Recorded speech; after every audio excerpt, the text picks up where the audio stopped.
Bless you, and good afternoon. Okay, just have one thing at the top to get us started. President Biden has made clear that the United States is prepared to provide any and all types of aid to the people of Turkey and Syria in response to the ongoing humanitarian crisis there, and we continue to take steps to do so. I'm sure you all saw during the Super Bowl yesterday to donate to earthquake relief efforts, and I want to point out some resources just for that. There's a page on USAID's has a list where they have a list of vetted organizations responding to this crisis should individuals want to contribute. You can find that at CIDI.org. In Turkey, our urban search and rescue teams continue their efforts assisting in live rescues over the weekend. We also continue to support the Turkish teams on the ground. U.S. military helicopters are providing critical lift for U.S. and international responders. Our teams also continue to conduct structural damage assessments of buildings with the hope of being able to clear as many as possible. To date, they have assessed more than 5,500 buildings, allowing thousands of people who are currently displaced to be able to return home. In Syria, cross-border aid shipments have increased. Yesterday, a fourth UN convoy of 10 trucks from a U.S.-supported humanitarian partner successfully crossed into Syria from Turkey. That brings the total to 52 UN trucks, but more needs to be done. It's critical for the Security Council to authorize 2 additional crossings to help deliver life-saving assistance. We cannot delay any longer. Again, I want to emphasize that any U.S. or international sanctions include exemptions for humanitarian, medical, food, and other aid. And one last thing before I turn it over to the Admiral, I just wanted to make sure we address this from the White House. I know there have been questions and concerns about this, but there is no indication of aliens or extraterrestrial activity with these recent takedowns. Again, there is no indication of aliens or terrestrial activity with these recent takedowns. Wanted to make sure that the American people knew that, all of you knew that, and it was important for us to say that from here because we've been hearing a lot about it.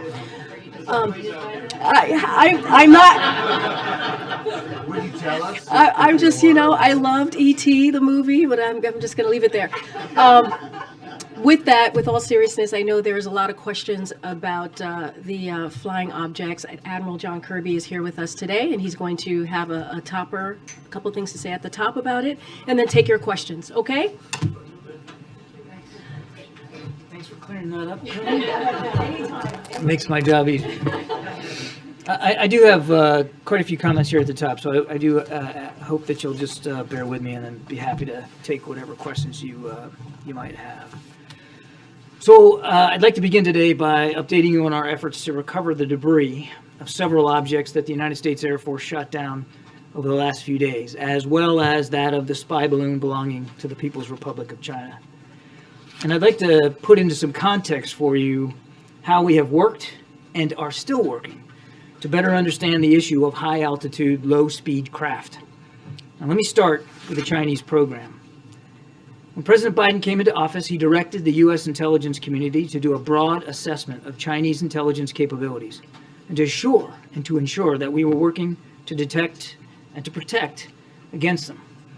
I think for reasons that you will all understand, we cannot publicly go into many details about how we discover and counteract foreign intelligence collection efforts, because much of what we have done and are doing is, of course, sensitive.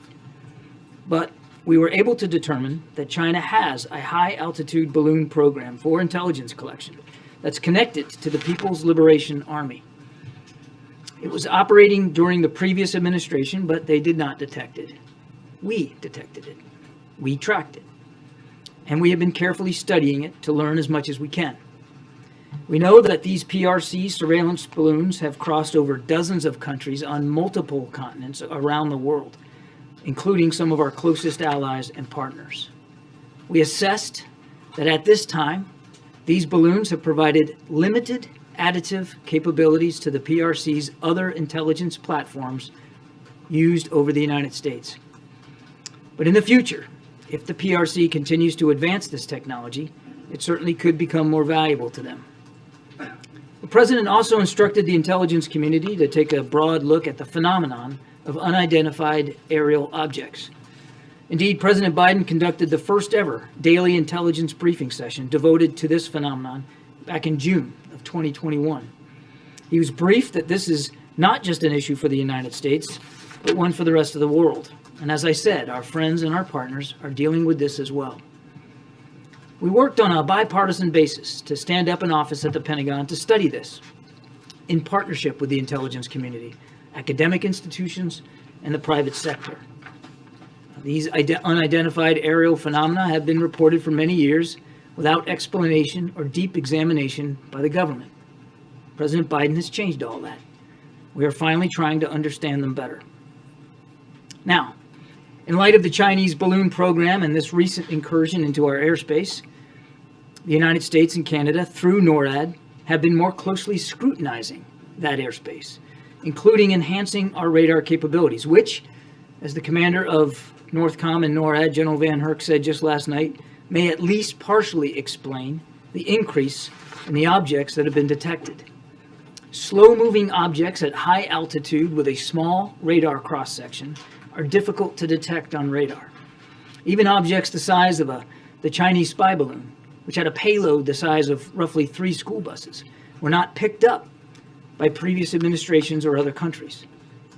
We also know that a range of entities, including countries, companies, research, and academic organizations, operate objects at these altitudes for purposes that are not nefarious at all, including scientific research.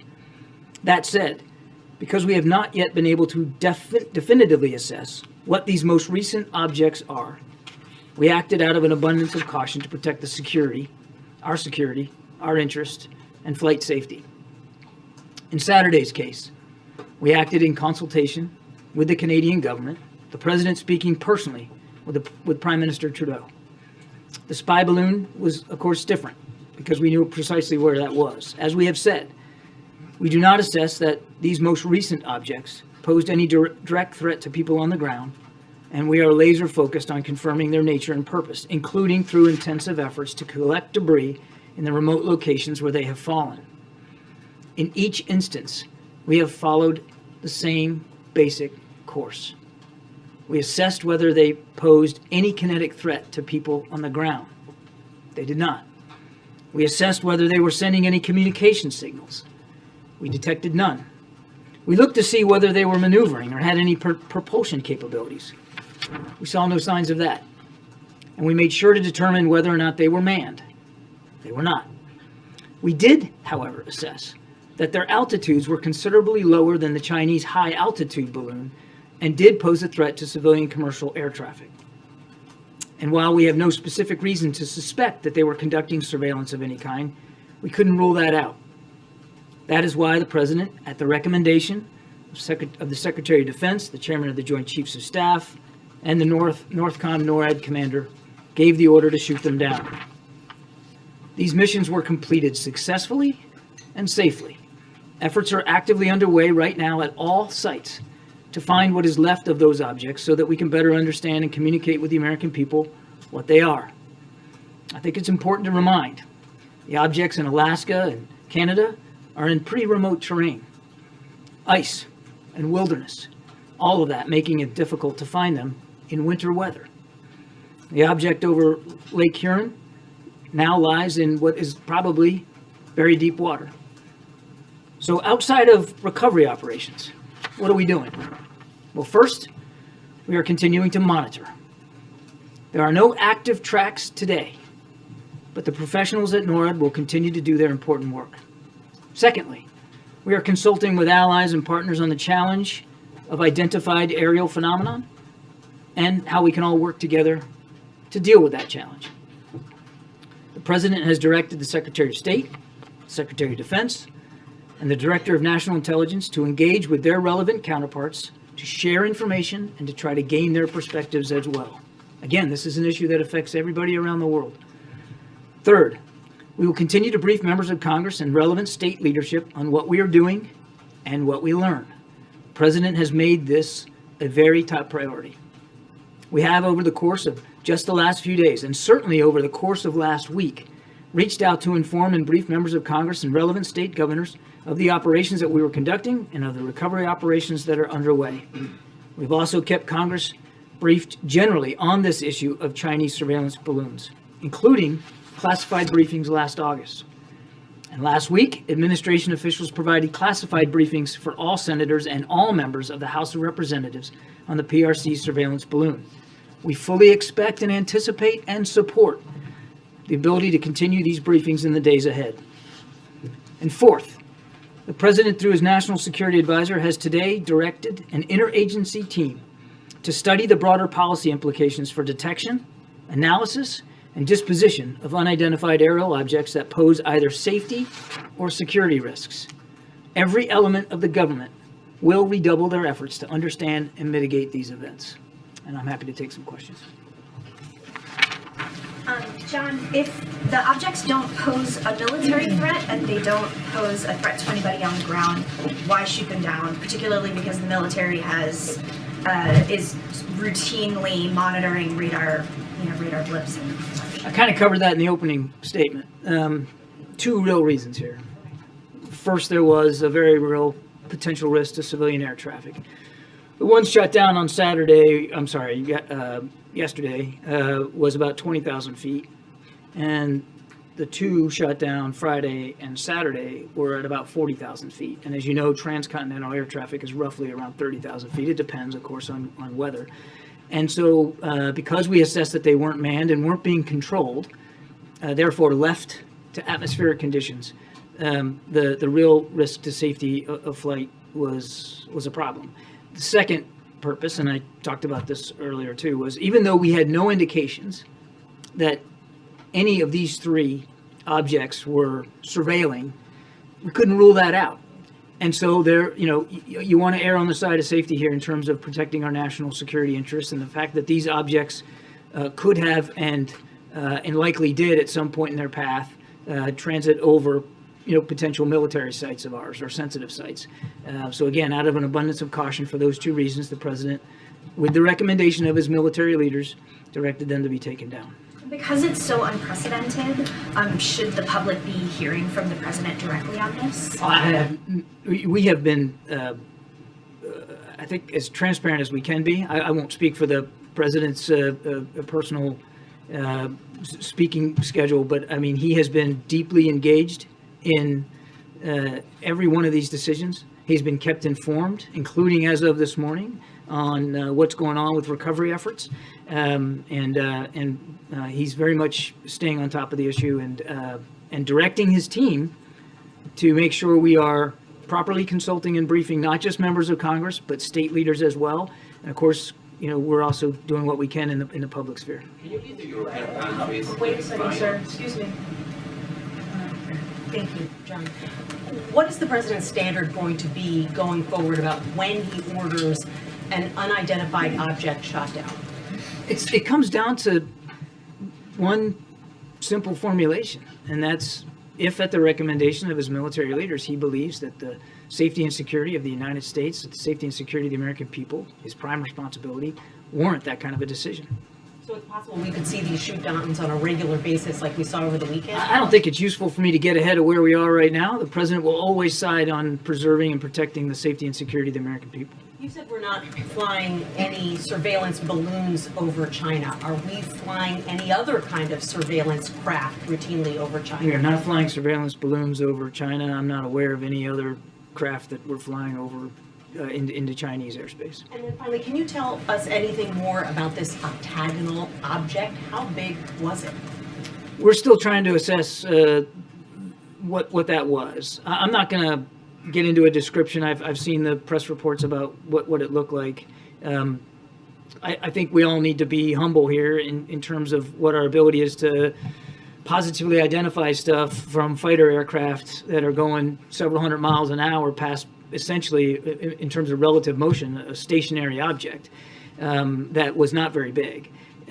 So we don't know what this exactly looked like, and again, we're still not sure exactly what the purpose of it was or who owned it. But we hope to be able to find out more once we can recover the debris from that one and from the other two as well. Just a few minutes ago, Prime Minister Trudeau said that there's some sort of pattern to the objects over the last few days. Is that something you could elaborate on, what sort of pattern the White House has seen? I'm not familiar with the Prime Minister's comments, so I don't know if I should take a swing at that. I would just tell you that, going back to what I said before, these objects were not being maneuvered. They did not appear to have any self-propulsion. So the likely hypothesis is that they were being moved by the prevailing winds. And maybe perhaps that's what the Prime Minister's talking about. I don't want to speak for him, but certainly as the prevailing winds, particularly at that altitude, go west to east across the North American airspace, I mean, there was a general common movement in that regard. You spoke at the top about kind of reassessing radar given what happened with the initial balloon. Can you give us a sense, can we expect, should we assume that this is the regular number of these objects over the United States, that they've always been there and they just haven't been looked at the same way? Or is there any reason to expect that this is more than usual that are flying over? So two thoughts there. I mean, I think we can all get our heads around the fact that there are sometimes things floating at high altitudes for various purposes. As I said, scientific research, weather balloons, all manner of innocuous craft can be aloft at high altitudes. I don't think that that's necessarily unusual here. It's difficult for me to say exactly what you can expect going forward. One of the reasons that we think we're seeing more is because we're looking for more. As you heard General Van Herk mention last night, they have modified the filters and the gains, as we call it, of the radar capabilities to look more discreetly at high altitude, small radar cross section, and low speed objects. And so if you do that, and anybody that's operated a radar will know you can set the parameters, and if you set the parameters in such a way that to look for a certain something, it's more likely that you're going to find a certain something. Given all you've discussed here and the actions the administration are taking and what people have learned, Chinese spy balloon this year and previous years, these unidentified objects that we shoot down, they might have a question. When it comes to these higher altitudes, are America's borders secure? The president takes, as I said earlier, he takes our national security extremely seriously. He has no higher responsibility than the safety and security of the American people. And I don't think you need to look any further, quite frankly, than the decisions he's made in just the last week to 10 days to evidence that. But it feels like he's plugging holes. Like these are vulnerabilities that we are discovering in real time. You're making an assumption there that I don't know that the analysis will actually bear out. Thank you very much. The president gave the order to shoot down the object over Lake Huron yesterday. Where was he? What kind of information did he have when he gave that order? What was briefed to him? And how did he anticipate the outcome of that? He was here in the White House. He was kept constantly informed by his national security team and certainly by the military. He made that decision. I couldn't give you the exact time on the clock, but it was, I believe, mid to late morning, and then it was executed in the afternoon. Were there contingencies in place in case there was a reaction from a foreign government in reaction to shooting that object down? Was the president anticipating the one yesterday? Yeah. Well, it was shot over, it was shot over Lake Huron and landed in what we believe to be the Canadian side of the lake. So we were obviously in constant communication and consultation with our Canadian counterparts, and they are rightly, because of where we think it splashed down, they're sort of in concert with the U.S. Coast Guard, but they are also involved in trying to locate the debris right now. But there was good communication with our Canadian allies. Signs of a foreign government taking a special interest in that object from yesterday? No. Or reacting in an unusual way? No. Good. Let's be in the back. Thanks. John, two questions. One, you mentioned early on that the China balloon might have been giving limited additive capabilities. I assume you're meaning onto their satellite surveillance. Can you specify what exactly it's getting from a balloon that they're not getting from orbiting satellites that go over us like dozens of times? With the caveat that we haven't fully recovered everything, though we have recovered some things from the bottom of the Atlantic, and we're analyzing that. But with that caveat that we don't know exactly what this balloon was surveilling or what its capabilities were. So just in general, and that is an important caveat that I'd like you to remember. When you are at a lower altitude than space, you could perhaps get a better fidelity of imagery, for instance, of things on the ground. When you are not moving at the speed of a satellite, and therefore, only getting seconds over a site, when you can maneuver left, right, slow down, speed up, like this thing could, then you can loiter. If you can loiter, you can soak in a little bit more. You can spend more time over a sensitive site. Some of their satellites are in geostationary orbit. They're just sitting there gathering signals intelligence, right? So what is the benefit? Is it just to see what kind of fidelity? We're going to learn more. I'd rather not go into any more detail than that right now. We're going to learn more. And frankly, I think that's a terrific question you should be asking Beijing. And one last one. You said that the other objects shot down were not able to transmit, or were not transmitting signals, that they did not have any propulsion. Did the China balloon, did that have any, was it emitting signals back? I'm not going to go into more detail about the capabilities of that. We are going to be studying it and analyzing it. There is no question in our minds that that system was designed to surveil, that was an intelligence asset. I'll leave it there. Has there been any outreach from anywhere in the administration to the kinds of companies that produce weather balloons or other craft that would fit these descriptions that might be from the commercial or corporate world to say, is this yours, or any kind of outreach? Or have you been hearing from anyone who might say, we have ours, they're in this area? Is any of that going on now? I don't know of any conversations right now, Kelly, but one of the reasons why the president directed Mr. Sullivan to put together an interagency effort is to take a long look at that and try to learn a little bit better about who is up at that altitude doing what for completely legitimate purposes. I think we all recognize we need to probably have a better sight picture on that, and that's why the president wants this interagency effort to take a look.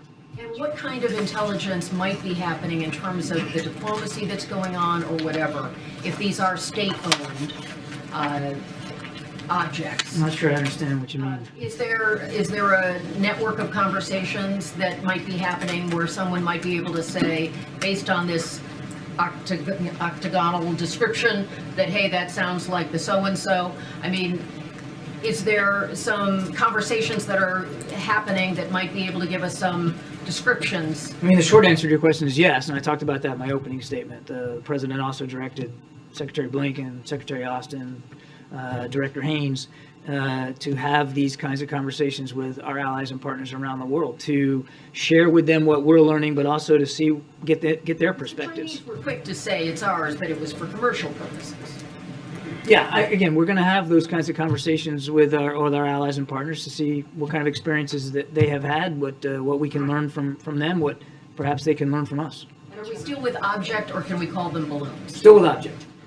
And just to follow up on Kelly's question, And I won't mess that up today. on the corporate angle, is there any expectation that this is going to affect the executive order on surveilling the U.S. companies and what they're doing in China and their I know of no operations such there. change to that executive order. Okay, and then is there, and you said a moment ago that there's no knowledge of a U.S. balloon or other craft over Chinese territory, just being cognizant of the fact that China has a different definition of what their territory is than the United States. Is there any U.S. surveillance aircraft over Taiwan, over the South China Sea that would fit into that? There is no U.S. surveillance aircraft over Chinese, in Chinese airspace.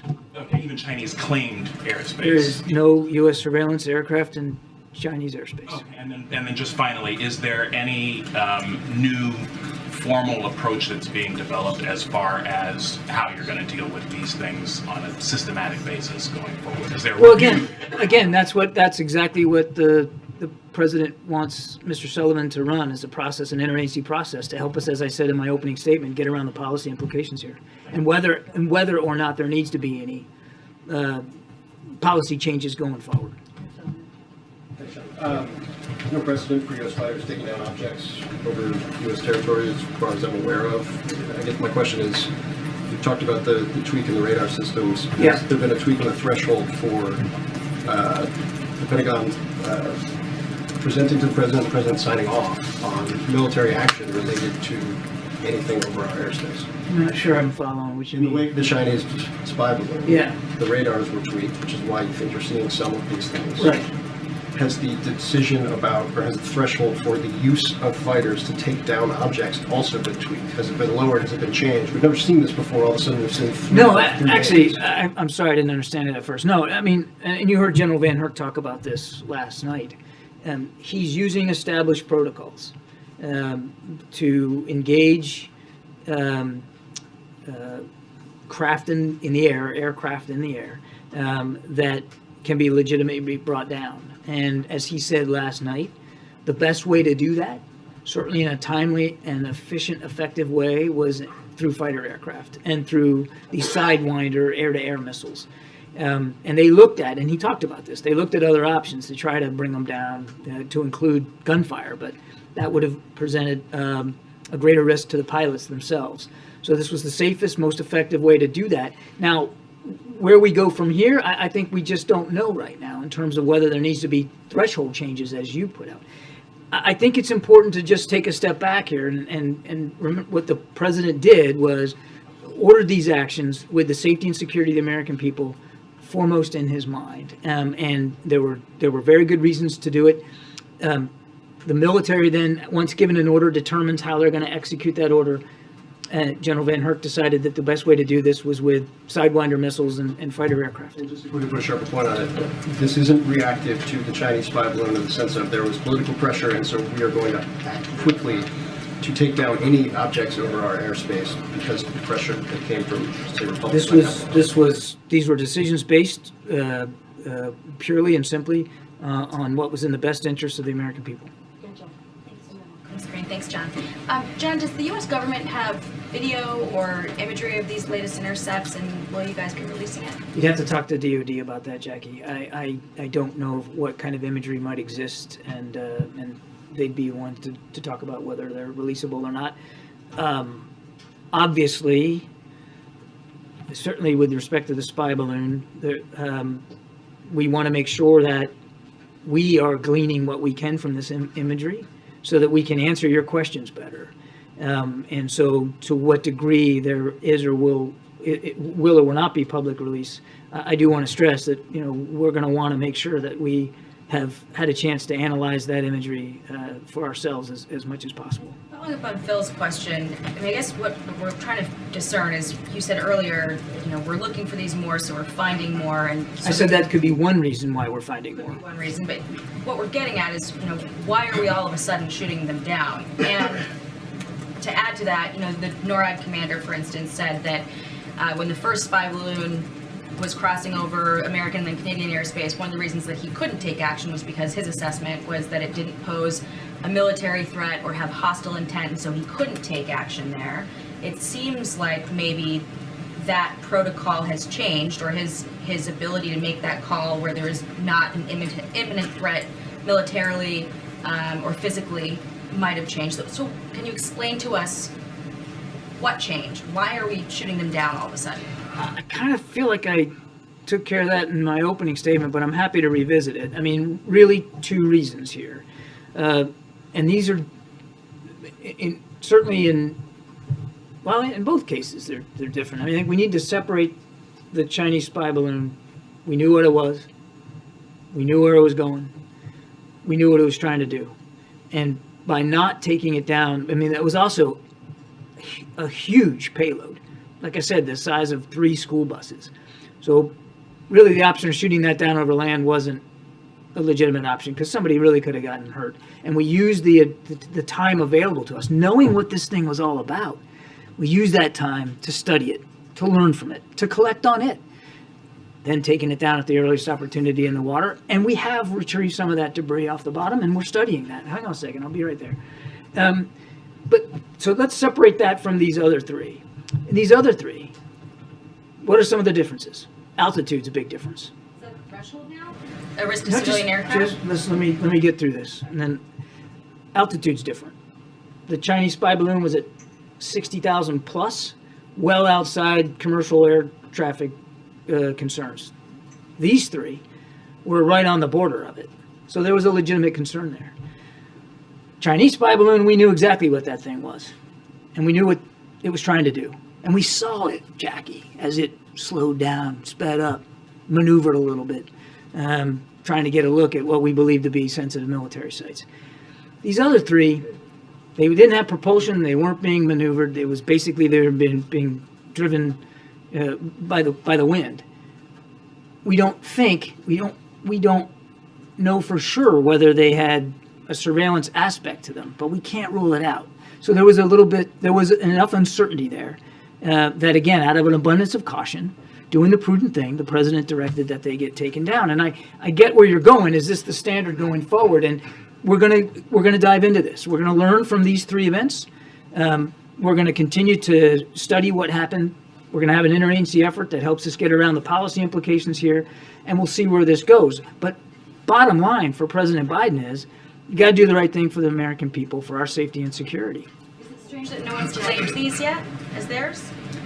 I can't say whether that's strange or not, since we're sort of in uncharted territory here, no pun intended. But we don't know, and I suspect that. Go ahead. I'm basically done. I'm basically done. Sir, what's your name, sir? Oh, from CBS. Okay. Has the payload been recovered from South Carolina yet? The large so-called payload that's... Yeah, as I said, some of the debris, certainly they were able to take things off the surface like the next day, actually that afternoon, some of the balloon fabric. And in the days since, they have been able to recover some, not all, of the payload that sank to the bottom of the Atlantic. It's in about 45 feet of water.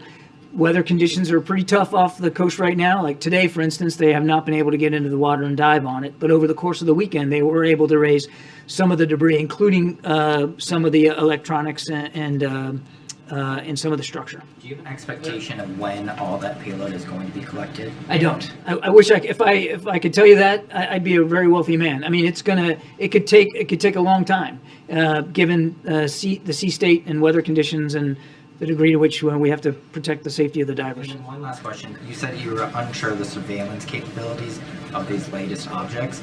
Last week we were told several times that every precaution was taken to ensure that the sensitive installations were covered. We don't know exactly what you all did, but has there been a Nor are you going to find out.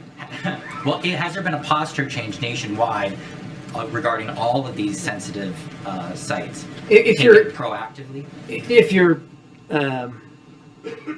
let me just put a fork in this. If the implication is that there's some sort of blanket now security policy for every base on the continental United States, the answer is no. We do have protocols, particularly when we know that surveillance is going to occur, like in the Open Skies Treaty with Russia, for instance, when all that's scheduled and laid out, and when you know that there's going to be an open skies flight by Russia, you take the appropriate actions. And that's what we did in the case of the Chinese spy balloon. And we'll always do that. I will never talk about what precautions we're going to make at any given base at any given time, but we always do what we need to do to protect our nation's secrets. I won't talk about it any more than that. Okay, we have to move on. Way in the back. Oh, thank Way in the you. back. Me? Thank you very much. No. Iraq's? Right there. Okay. Admiral, you started the briefing by talking about the president's involvement in this. The report from ODNI recently that goes over this. In that ODNI report about unidentified aerial phenomena, it says there were 247 unidentified aerial phenomenon reports since March of 2021, some of which have, quote, demonstrated unusual flight characteristics or performance capabilities. So can you say why the president just recently, within the last couple of weeks, started ordering some of these objects to be shot down, and why there weren't any orders throughout 2021 or throughout 2022? It's very simple. It comes down to what sort of safety and security threats and risks we're talking about, and also it comes down to a lot to our ability to track, detect, and engage. Having come from the Pentagon, I can tell you that some of these UAPs, while we may not be able to know what each and every one is doing, some of the big concern there was that many of those reports were happening around our training ranges, were happening around air training ranges. So combat pilots were seeing these things, and there was a potential impact to the safety of flight of our pilots. But you may not have but a fleeting moment on some of these things to see it. And so it's different. In these cases, we had time to detect, time to analyze, time to engage, time to make those kinds of decisions. But it all comes down to safety and security, first and foremost. So is the time, though, is a matter of capability? You have better capabilities now than we did back We are then? certainly improving our capabilities now, and as I said, the president has directed the national security team to dig into this deeper from an interagency effort and to see what, if other improvements might need to make. I mean, look, just by adapting the way the radar parameters are set, we have improved our ability to detect. And again, I said that could be one reason why we're seeing more. Thank you so much. So you said that the debris fell on frozen waters or in remote areas, and these are also not huge objects, and they were shot down by missiles. So how optimistic are you that you will be able to collect enough debris to really get an idea of what these objects were? We won't know until we get on site to see. How much damage was done, not just by the missile strike, but by the fall from a very high altitude, and as you said, in one case on sea ice. So we'll just have to see. Yeah, thank you, John. Does Secretary of State Blinken plan to meet with his Chinese counterpart this week at the Munich Security Conference? I'd refer you to the State Department for the Secretary's schedule. I don't have visibility on that. Okay, and have you been able to learn more, or not you, but the government, since these objects were shot down? I mean, you just alluded to the fact that you've not been able to get on site yet. I mean, has there been any additional information since one was shot down Friday and then over the weekend? Because these are just happened over the last few days and we haven't found the debris, there's still a lot more we expect to be able to learn. And I think once we can get to the debris, and I'm not forecasting how easy that's going to be. They all three have fallen into some pretty remote, difficult areas to reach. But we're going to do everything we can to find them, and that will tell us a lot. Since I know you didn't ask about this, but in the case of the Chinese spy balloon, we have been able to recover some debris and some of the electronics and even some of the structure from the bottom of the Atlantic, and that will also tell us a lot. And we're learning from it right now. No, we gotta get everybody. No, everybody. This Chinese spy balloon have been flying over U.S. military. When do you think that you'll have installation all the debris, outside as much the US? debris as you can get from all the sites? I'm sorry, when do we think When do you think you'll be satisfied that you've gotten as much debris as you can from all the sites? I wish I could give you a date certain on the calendar. I can't do that. We're working to surveil them right now. In fact, there's an ADP-3 that's flying over the site in Alaska. The Canadians are in charge, obviously, of the one in the Yukon. And now the Coast Guard is in Lake Huron working with the Canadian Coast Guard to do the same thing there. So we're working this as hard as we can, and we will keep you informed as we learn more. As I'm telling today, divers in the water over the weekend. We have recovered debris off the coast of South Carolina. We'll keep you informed. Will you brief Congress this week? There have been briefings as early as late last week, and we do fully expect that there will be additional briefings this week, perhaps even later today. We're running out of time, just on Beijing's response, they've been very harsh. They said the first balloon was an accident and the last 3 objects were not theirs. How do you respond to that? Has the White House had conversations with Beijing about this, and can you share a little bit about that? We know the first one was Chinese. They admitted it. They claimed it was a weather balloon. We know it's not. These 3, we don't have attribution for right now. We don't know who owns them. So I'm not going to take anybody's word at face value here until we can get a chance to take a look at them. Are we in touch with the Chinese? We have an embassy in Beijing. We maintain routine diplomatic conversations, and we have had over that spy balloon incident, we did have private discussions with senior Chinese leaders. Thanks. Thanks, Admiral. I know you just said that, are you in touch with the Chinese? Is there any effort to arrange a call with President Xi at all? I'm not aware of any plans for that. If I could just ask a question on Israel. Does the president plan to speak with PM Netanyahu about the moves his government is making to try to weaken the Israel judiciary? I have no calls or conversations to read out, but we are deeply concerned by some of the moves here with respect to settlements. The Moldovan president just recently has said that there was a Russian plot to sort of overthrow her government and break Moldova's path to Europe. It was something that President Zelensky himself had also warned about. What is the U.S.'s assessment of this possible plot, and more broadly, what is the concern about Russia's attempts to sort of influence these pro-European governments in the region, even though it's right now focused on Ukraine, about other countries in the region? So, what I'll say about that is deeply concerning reports, certainly not outside the bounds of Russian behavior. And we absolutely stand with the Moldovan government and the Moldovan people. We have no confirmation from the U.S. side of intel? I know of no independent confirmation, but we're certainly not questioning the capacity, the will of the Russians and Mr. Putin to try to do that. It's perfectly right, a page right out of his playbook. Yes, I was going to ask you a question. just one quick question. Have you established whether these are lighter than air or heavier than air? We have not. Okay, but we have to get to everyone, okay? You already had a question. Go ahead. All 3 shoot-downs in the U.S. occurred offshore, but the one in Canada occurred over land. So is it effective U.S. policy to not shoot down these objects over land for safety concerns?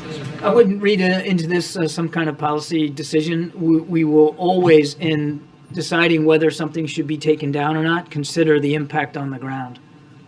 When the Chinese balloon came down, the Chinese Foreign Ministry indicated they would respond in a way that they were prepared to. If it turns out that the other objects are also Chinese in origin, is there a menu of options prepared to the president for how we would react? Terrific hypothetical. We're just not there yet. Yeah, so more like it's a relationship issue. You have the Chinese spy ship that went through. You've got China buying more oil from Russia. You've got China opening up cases in the U.S. trying to steal U.S. technology from universities.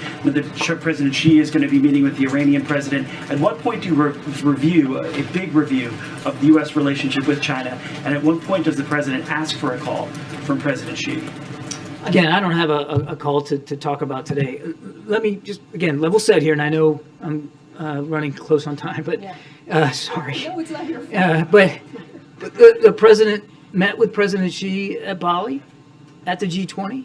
The whole purpose of that discussion was to move this relationship forward in a better way. Most consequential bilateral relationship in the world, the president knows that.